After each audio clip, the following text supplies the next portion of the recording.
توا باش نحكيو على قصة تونس قبل الاستعمار الفرنسي، كيفاش الجزائر كانت البوابة الرئيسية اللي دخل منها الفرنسيين. قبل 1881 تونس كانت ضعيفة ماليا وسياسيا، والنخبة السياسية كان عندها ناس عاونوا الفرنسيين باش يسهلوا السيطرة على البلاد. تونس كانت حكم ذاتي تحت الإمبراطورية العثمانية، لكن الدولة ضعيفة، تراكمت الديون على الخزينة والجيش ما كانش قوي برشا، والنزاعات الداخلية بين القبائل والفساد في الإدارة خلى البلاد هشة. كل هذا خلى فرنسا تتربص وتستغل الفرصة.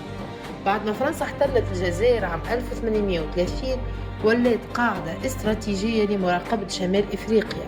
من الجزائر الفرنسيين كانوا يراقبوا الحدود التونسية، يتابعوا نزاعات القبائل ويخططوا للدخول في تونس كلما سمحت الفرصة.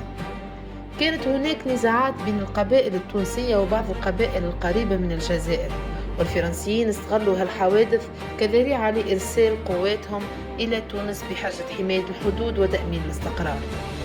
فرنسا ما اكتفتش بالجيش، سيطرت على التجارة الحدودية، فرضت ضرائب وديون على تونس وما خلتش الدولة تتحكم في مواردها.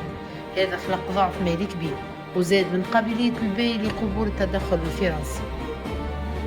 الاستعمار ما كانش من الخارج بركة، بعض المسؤولين التونسيين سهلوا المهمة للفرنسيين: محمد خزندار، مصطفى بن اسماعيل، العزيز بوعتول، وناس من البلاد اللي ساعدوا في إدارة المالية والجمارك وكانوا جزء من الضغط على البي لقبول معاهدة باردو.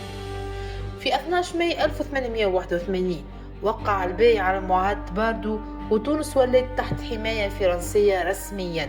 فرنسا تحكم في الشؤون الخارجية والمالية، والبي بقى رمز شكلي. الجزائر كانت منصة الانطلاق للجيش الفرنسي، والخونة المحليين سهلوا السيطرة. بعد فرض الحماية الجزائر بقت قاعدة استراتيجية لمراقبة تونس ومنع المقاومين من التنقل البحري وضمان استمرار السيطرة على الحدود والتجارة. النفوذ الفرنسي استمر حتى الاستقلال في 1956. الخونة والمتحالفين الاقتصاديين ساهموا في تسهيل النفوذ الفرنسي. اتفاقيات السكك الحديدية والمواني سمحت للفرنسيين بتوسيع وجودهم في الداخل بسرعة. الشخصيات التونسية اللي تعاونت ساهمت في تعميق السيطرة الفرنسية. السيطرة الفرنسية تركت أثر طويل على السياسة والاقتصاد في تونس، وكانت جزء من العلاقات المعقدة مع الجزائر بعد الاستقلال، سواء في الحدود، التجارة أو الأمن. الجزائر ما كانتش مجرد جارة، كانت بوابة تاريخية للاستعمار الفرنسي. القصة متاعنا ما هيش مجرد تاريخ، هي درس في السياسة والنفوذ والمقاومة.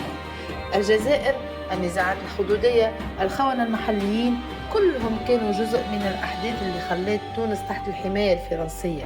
وفهم الحقائق يخلينا نقدر التاريخ بطريقة أعمق.